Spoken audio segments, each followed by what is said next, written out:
Hello ವೀಕ್ಷಕರೇ, simply kitchen ಚಾನೆಲ್ಗೆ ಸ್ವಾಗತ.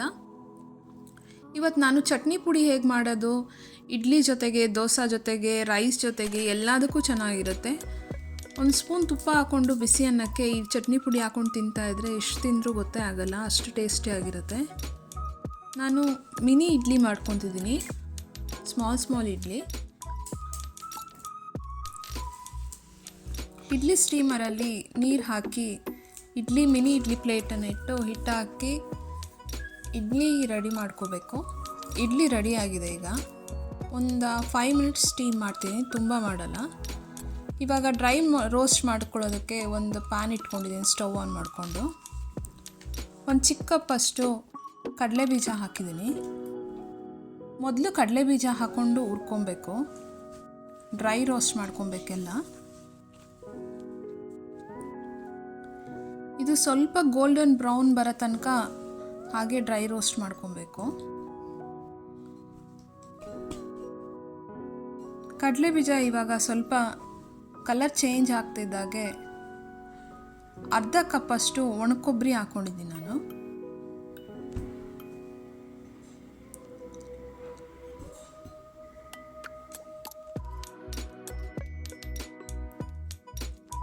ಎಲ್ಲ ಡ್ರೈ ರೋಸ್ಟೇ ಮಾಡ್ಕೊಬೇಕು. ಹಾಕಿದ್ಮೇಲೆ ಖಾರಕ್ಕೆ 5 ಬ್ಯಾಡಗೆ ಮೆಣಸಿನ್ಕಾಯಿ, 4 ಖಾರದ ಮೆಣಸಿನ್ಕಾಯಿ ಹಾಕಿದ್ದೀನಿ. 7ರಿಂದ 8 ಸಿಪ್ಪೆ ಸುಲಿದಿರೋ ಬೆಳ್ಳುಳ್ಳಿ ಹಾಕಬೇಕು.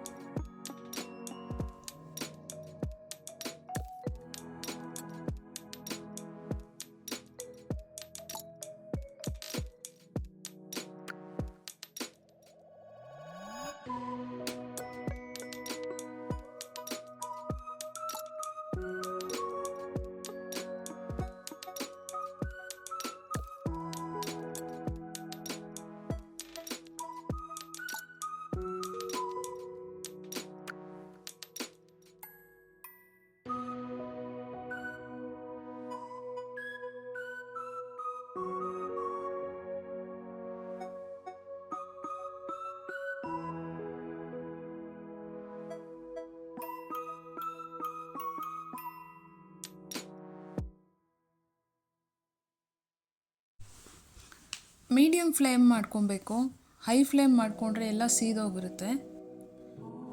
1 ಕಪ್ಪಷ್ಟು ಹುರ್ಗಡ್ಲೆ ಹಾಕ್ತಿದ್ದೀನಿ.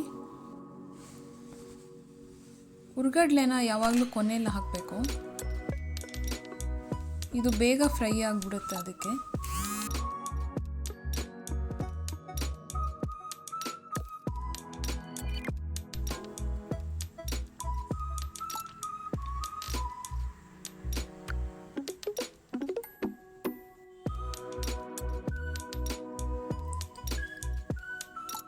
ಎಲ್ಲ ಫ್ರೈ ಆಗೋ ತನಕ ನೀಟಾಗಿ ಈ ಥರ ತಿರುಗಿಸ್ಕೊತಾನೆ ಇರಬೇಕು.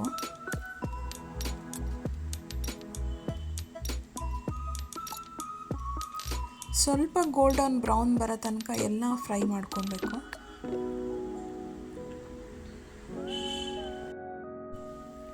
ಈಗ ಇದು ರೆಡಿಯಾಗಿದೆ. ತಣ್ಣಗೆ ಆಗಕ್ಕೆ ಬಿಡಬೇಕು ಫುಲ್ಲು. ತಣ್ಣಗಾದ್ಮೇಲೆ ಮಿಕ್ಸಿ ಜಾರ್ಗೆ ಹಾಕ್ಕೊಂಡು ಚಟ್ನಿ ಪುಡಿ ಮಾಡ್ಕೊಬೇಕು. ಇದಕ್ಕೆ ನಾನು ಅರ್ಧ ಸ್ಪೂನು ಸಾಲ್ಟನ್ನು ಮಿಕ್ಸ್ ಹಾಕ್ತಿದ್ದೀನಿ.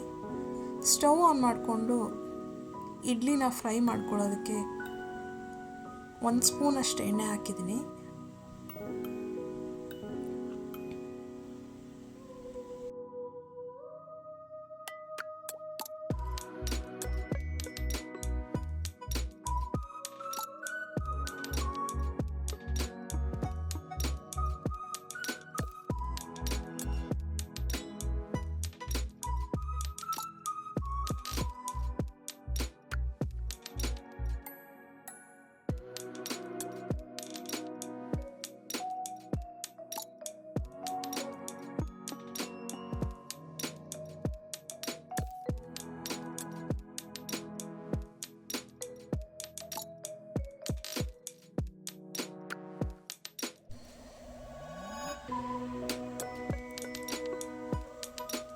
ಅರ್ಧ ಸ್ಪೂನಷ್ಟು ಸಾಸಿವೆ, 1-2 ಕಡ್ಡಿಯಷ್ಟು ಕರಿಬೇವಿನ ಸೊಪ್ಪು ಹಾಕಿ ಅದು ಸ್ವಲ್ಪ ಸಿಡಿತಾ ಇದ್ದಂಗೆ ನಾವು ರೆಡಿ ಮಾಡ್ಕೊಂಡಿದ್ದಂಥ ಬೇಬಿ ಇಡ್ಲಿನ ಹಾಕಬೇಕು. ಅದಕ್ಕೆ ಸ್ಟವ್ನ ಲೋ ಫ್ಲೇಮಲ್ಲೇ ಇಟ್ಕೊಂಡಿರಬೇಕು. ಇವಾಗ ಅದು ಒಗ್ಗರಣೆ ಎಲ್ಲ ಮಿಕ್ಸ್ ಆಗೋ ಥರ ಒಂದು ಸರಿ ತಿರುಗಿಸ್ಕೊಂಡು ಲೋ ಫ್ಲೇಮಲ್ಲೇ 1 ನಿಮಿಷ ಹಾಗೆ ಇಡ್ಲಿ ಫ್ರೈ ಆಗೋದಕ್ಕೆ ಬಿಡಬೇಕು.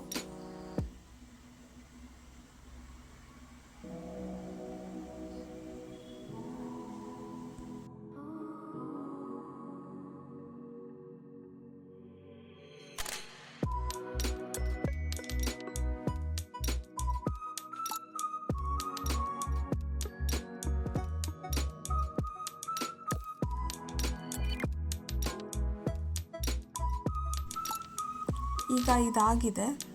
ಫ್ರೈ ಆಗಿರೋ ಇಡ್ಲಿನ ಸರ್ವಿಂಗ್ ಪ್ಲೇಟಿಗೆ ಸರ್ವ್ ಮಾಡ್ಕೊಬೇಕು.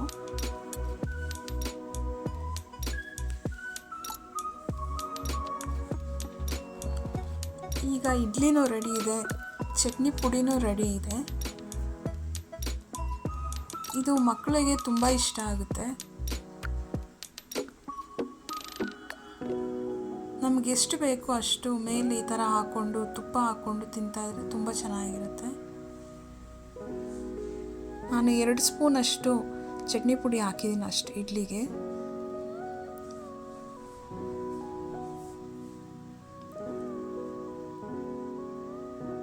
ಈಗ ಇದಕ್ಕೆ ಸ್ವಲ್ಪ ಬಿಸಿ ಮಾಡಿರೋ ತುಪ್ಪ ಹಾಕಬೇಕು ಮೇಲ್ಗಡೆ, 1-2 ಸ್ಪೂನಷ್ಟು.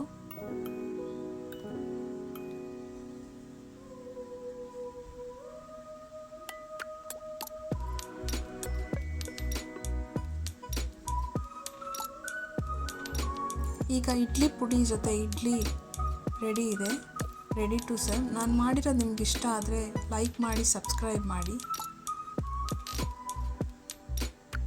Thank you for watching.